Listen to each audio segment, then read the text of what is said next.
This is the story of a white janitor tried to seduce the black millionaire, but her real mission was much more dangerous as it truly unfolded.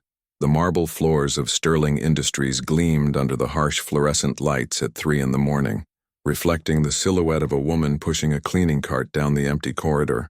Sarah Mitchell moved with practiced efficiency, her blonde hair pulled back in a tight ponytail, her uniform crisp despite the late hour. To anyone watching the security cameras, she was just another member of the night cleaning crew. But Sarah's eyes weren't focused on the floor she was mopping. They were studying every door, every camera angle, every detail of the 42nd floor where Marcus Sterling kept his private office. If you're drawn to stories that reveal the hidden layers beneath what we think we know, consider subscribing, because tonight's tale will challenge everything you believe about justice, revenge, and the price of truth. Marcus Sterling had built his empire from nothing. The son of a single mother from Detroit, he'd clawed his way through business school, survived the skepticism of investors who couldn't see past his skin color, and emerged as one of the youngest black billionaires in America.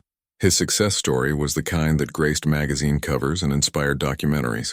But success, Marcus had learned, painted a target on your back that never disappeared. Sarah had been working the night shift at Sterling Industries for 3 weeks now, long enough to learn the rhythms of the building, the blind spots in security, and most importantly, Marcus's habit of staying late in his office when the weight of running a billion-dollar company kept sleep at bay. She'd researched him for months before taking this job, not his business achievements, but his personal patterns, his vulnerabilities, the small human details that didn't make it into Forbes articles. Tonight, as she approached his office door, she could see the warm glow of his desk lamp spilling into the hallway. Marcus was hunched over a stack of documents, his expensive suit jacket draped over his chair, his sleeves rolled up. Even exhausted, he carried himself with the quiet confidence of a man who'd never forgotten where he came from, but refused to be defined by it. Sarah knocked softly on the doorframe. "Excuse me, Mr. Sterling. I'm sorry to disturb you, but I need to clean your office." Marcus looked up, his dark eyes taking in the young woman standing in his doorway. She was pretty in an understated way, with clear blue eyes and a nervous smile that seemed genuine. "Of course," he said, starting to gather his papers. "I should probably head home anyway." "Please don't let me interrupt your work," Sarah said quickly, stepping into the office with her cleaning supplies. "I can work around you. I know how important these late nights can be." She paused, then added with a small laugh, "My father used to say that fortunes are built in the hours when everyone else is sleeping." Something in her voice made Marcus pause. There was a weight to those words, a familiarity with struggle that he recognized. "Your father sounds like a wise man." Sarah's smile faltered for just a moment. He believed that if you worked hard enough, if you were honest enough, the system would eventually reward you. She began dusting his bookshelf, her movements careful and deliberate. He was wrong about that last part. Over the following weeks, these late-night encounters became routine. Sarah would arrive to clean Marcus's office, and somehow their conversations would stretch longer each time. She spoke about her father with a mixture of love and bitterness that Marcus found compelling. David Mitchell had been a whistleblower, she told him, an accountant who'd discovered massive fraud at his company and tried to do the right thing. Instead of being rewarded for his honesty, he'd been destroyed, fired, blacklisted, and eventually driven to suicide when the legal battles consumed everything he'd worked for. Marcus found himself looking forward to these conversations. Sarah was intelligent, well-read, and carried herself with a dignity that her circumstances couldn't diminish. She asked thoughtful questions about his business philosophy, listened intently when he spoke about the challenges of being a black executive in predominantly white corporate spaces, and shared insights about literature and history that revealed an education far beyond what her current job suggested. What Marcus didn't know was that every conversation was carefully orchestrated. Sarah had spent months studying not just his business practices, but his psychology. She knew about his childhood in Detroit, his mother's struggles as a single parent, his deep-seated need to prove himself worthy of the success he'd achieved. She understood that beneath his confident exterior was a man who still sometimes felt like an outsider in the world he'd conquered. The seduction began subtly, a lingering glance when she thought he wasn't looking, a gentle touch on his arm when she reached past him to clean his desk. The gradual shift from professional uniform to slightly more fitted clothing that highlighted her figure without being obvious about it. Sarah was playing a long game, and she was very good at it. But what neither of them expected was how the lines between performance and reality would begin to blur. The night everything changed started like any other. Sarah arrived at Marcus's office to find him staring out the floor-to-ceiling windows at the city lights below, a glass of whiskey in his hand. His usual composure was cracked, and she could see the exhaustion weighing on his shoulders. "Rough day?" she asked softly, setting down her cleaning supplies. Marcus turned, and she saw something raw in his expression. "Do you ever wonder if the cost of success is worth it?" he asked. "If maybe the people who tried to keep you out were right about something." Sarah moved closer, her heart beating faster, not from her mission, but from something she hadn't anticipated. "What happened?" "A deal fell through today. A partnership I've been working on for 2 years. The other party decided they weren't comfortable with the cultural fit." Marcus's laugh was bitter. "My 20 years in business and I still hear the same coded language." Without thinking, Sarah reached out and touched his hand. "I'm sorry. That's not about your worth. That's about their limitations." Marcus looked down at her hand on his, then up at her face. In the dim light of his office, with the city sprawling below them, something shifted between them. "Sarah," he said quietly, "I need to ask you something and I need you to be honest with me." Her breath caught. Had he discovered something? "What is it? Are you really just a janitor?" The question hung in the air between them. Sarah felt the weight of her deception pressing down on her, but also something else, a genuine connection she hadn't planned for. "What do you mean? You quote Langston Hughes from memory. You understand complex business concepts. You have insights about corporate culture that most executives never develop." Marcus stepped closer. "Who are you really?" Sarah's mind raced. This wasn't how it was supposed to go. She was supposed to gain his trust, get access to his private files, find the evidence she needed to destroy him. But standing here, seeing the vulnerability in his eyes, feeling the genuine warmth of his presence, she realized she was in deeper than she'd ever intended. "I'm exactly who I said I am," she said finally. "I'm just not only that." Before Marcus could respond, Sarah kissed him. It was supposed to be calculated, another move in her carefully planned game. But the moment their lips met, she felt something she hadn't experienced in years, genuine desire mixed with something that felt dangerously close to love. Marcus pulled back, searching her face. "Sarah, don't say anything," she whispered. "Just don't say anything." What followed was a night that neither of them had planned. In the privacy of his office, with the city lights as their only witness, they crossed a line that changed everything. But as Sarah lay in Marcus's arms afterward, listening to his steady breathing, she felt the weight of her true mission crushing down on her. Because Sarah Mitchell wasn't just seeking justice for her father's death. She was working for someone who had very specific plans for Marcus Sterling's destruction. The next morning brought clarity and confusion in equal measure. Marcus woke in his office to find Sarah gone, only a note left behind. "Thank you for seeing me, really seeing me." But as he replayed the night in his mind, questions began to surface.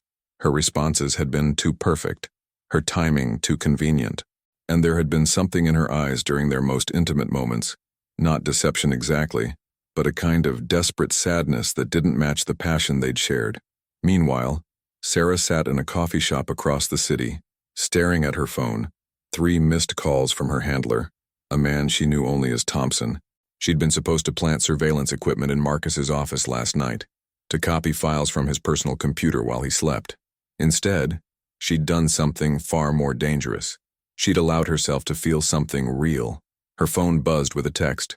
"Status report." Now, Sarah closed her eyes, remembering the weight of Marcus's arm around her, the way he'd whispered her name like a prayer. Then she thought about her father, about the promise she'd made at his funeral, about the justice that had been denied to him and so many others. She typed back, Phase 1 complete, moving to Phase 2. But even as she sent the message, she knew she was lying.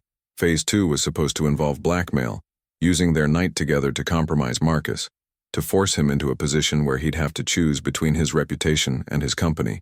The plan was elegant in its cruelty. Seduce him, document the affair, then reveal that she was David Mitchell's daughter seeking revenge for his death. Because Marcus Sterling hadn't just been a successful businessman rising through the ranks 20 years ago. He'd been the junior executive who'd helped cover up the fraud that her father had tried to expose. What do you think you would do in Sarah's position?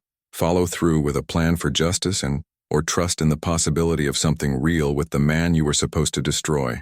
The revelation of Marcus's connection to her father's case had come to Sarah through Thompson, who claimed to represent a group of investors who'd lost money in the original fraud.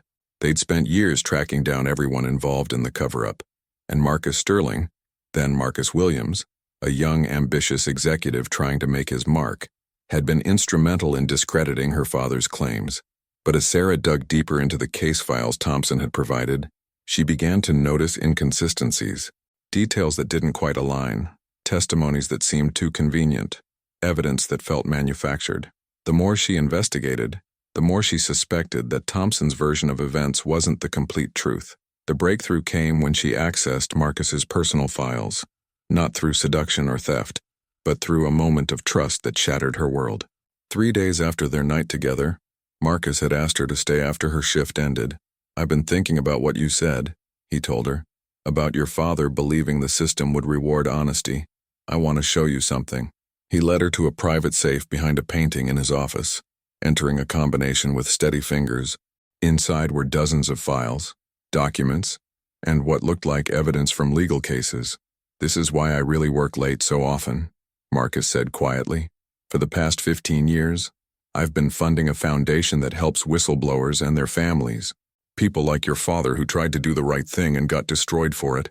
Sarah's hands trembled as she looked through the files. Case after case of people who'd been helped, legal fees paid, families supported, careers rebuilt. And there, in a folder marked Priority Cases, was her father's name. "David Mitchell," Marcus said softly. "I remember his case. I was just a junior executive then, barely 2 years out of business school. When he came forward with evidence of the fraud, I was assigned to the internal investigation team." Sarah's blood ran cold. This was it, the confession she'd been sent to obtain. "I was supposed to help discredit him," Marcus continued, his voice heavy with old pain. "My supervisor made it clear that my future with the company depended on making the problem go away. I was young, scared, and I thought I didn't have a choice." "So you destroyed him," Sarah whispered. Marcus turned to face her fully. "I tried to, but when I saw the evidence he'd gathered, when I realized the scope of what was happening, I couldn't go through with it. I leaked his documentation to federal investigators and testified as a witness for the prosecution." Sarah stared at him, her world tilting. "What?" "The company fired me the next day. I was blacklisted from the industry for 3 years. I had to rebuild my entire career from scratch." Marcus pulled out another file, this one thicker than the others. "But your father's evidence led to convictions. 12 executives went to prison. The company paid over $2 billion in fines and restitution." With shaking hands, Sarah opened the file. Inside were newspaper clippings, court documents, and a letter written in her father's handwriting. A letter addressed to Marcus Sterling, thanking him for his courage and apologizing for the cost of doing the right thing.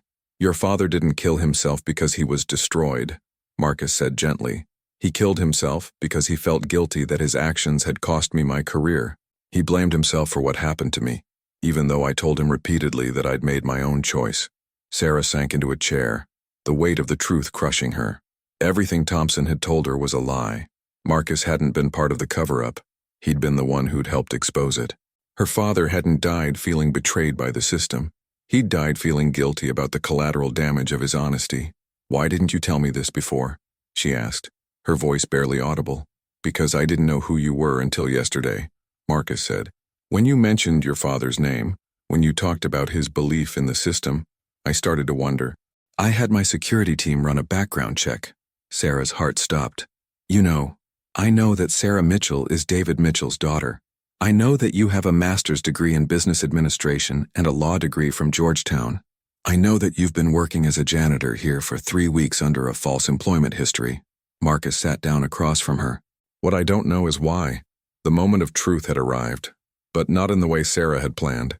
She looked at this man she'd been sent to destroy, this man she'd unexpectedly fallen for, this man who'd sacrificed his own career to help her father, and she made a choice that would change everything. "I was hired to seduce you and destroy your company," she said simply. "I was told you were responsible for my father's death. I was supposed to make you fall for me, then use it against you." Marcus was quiet for a long moment. "And now I don't know what's real anymore." Sarah looked up at him, tears in her eyes. I don't know if what I feel for you is real or if it's just part of the lie I've been living. I don't know who Thompson really is or why he wanted me to target you. I don't know anything except that I've made a terrible mistake. What happened next would test both of their characters in ways neither had anticipated. Marcus stood up slowly, his expression unreadable. For a moment, Sarah thought he was going to call security, have her arrested, end this nightmare in the most predictable way possible. Instead, he walked to his desk and picked up his phone. "Thompson," he said, and Sarah's blood turned to ice. "Yes, I know who you are, and I know what you've been planning." Sarah watched in stunned silence as Marcus put the call on speaker. "Mr. Sterling," came a smooth voice she recognized. "I wasn't expecting to hear from you directly. I'm sure you weren't. Just like you weren't expecting me to figure out that you're not representing defrauded investors. You're representing Blackwood Industries." Sarah had never heard of Blackwood Industries, but the silence on the other end of the line told her everything she needed to know. "Blackwood has been trying to acquire Sterling Industries for 5 years," Marcus continued. "Every legitimate offer has been rejected, so you decided to try a different approach. Destroy my reputation, tank my stock price, then swoop in with a hostile takeover. You can't prove any of that," Thompson said, but his voice had lost its confidence. "Actually, I can. Sarah isn't the only person you've recruited for this operation. I've been tracking your activities for months. The SEC is very interested in your methods." Sarah stared at Marcus in amazement. He'd known about the plot against him, had been investigating it, and yet he'd still allowed himself to become vulnerable with her.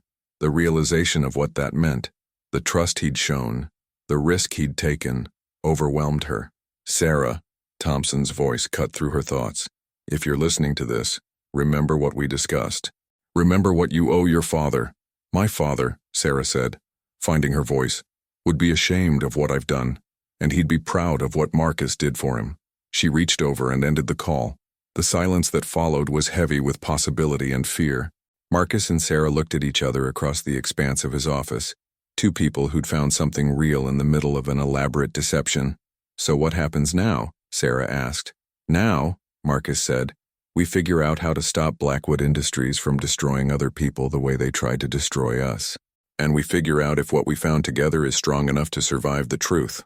The investigation that followed revealed the full scope of Blackwood's operation.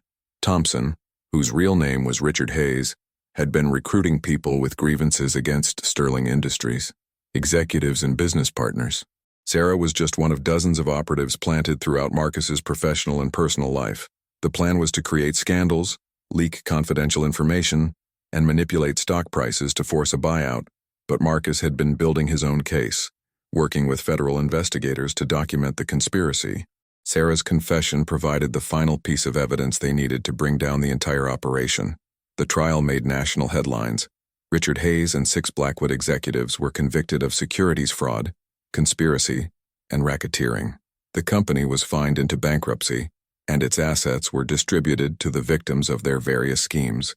Throughout the legal proceedings, Sarah and Marcus navigated the complex territory of a relationship built on deception, but grounded in genuine connection. It wasn't easy.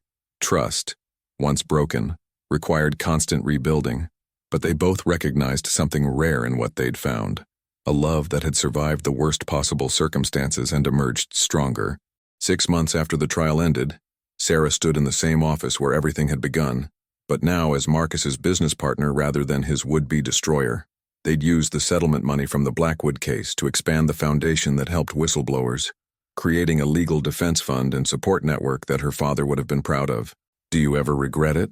Marcus asked one evening as they worked late, the city lights painting patterns on the walls around them. "Which part?" Sarah replied, not looking up from the case file she was reviewing. "Any of it. All of it." Sarah set down her papers and turned to face him. "I regret the lies. I regret the pain I caused. I regret that it took almost destroying you for me to understand who you really are." She paused, then smiled. "But I don't regret where we ended up." Marcus crossed the room and pulled her into his arms.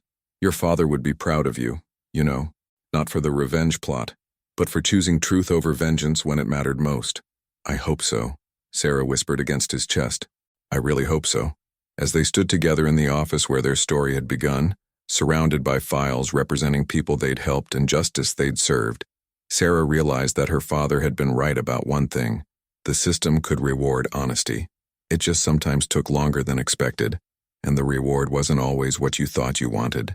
The foundation they built together became a model for corporate accountability, helping hundreds of whistleblowers and their families navigate the dangerous waters of speaking truth to power. Marcus's company thrived, built on the principles of transparency and ethical leadership that had guided him since his early career. And Sarah found her calling in fighting for the kind of justice her father had believed in. Not the destructive kind that tears down, but the constructive kind that builds something better from the ashes of corruption. Their love story became the foundation's origin story, a reminder that even in the darkest circumstances, people can choose to see each other's humanity and build something beautiful together. Years later, when young activists would ask Sarah how she'd found the courage to choose love over revenge, she would tell them about a night in a corporate office when two people discovered that the most powerful force in the world isn't hatred or greed or the desire for vengeance. It's the simple human capacity to see past our own pain and choose connection over destruction. If this story of redemption and second chances resonates with you, share it with someone who believes in the power of choosing love over revenge, because sometimes the most revolutionary act is simply refusing to let bitterness define your future.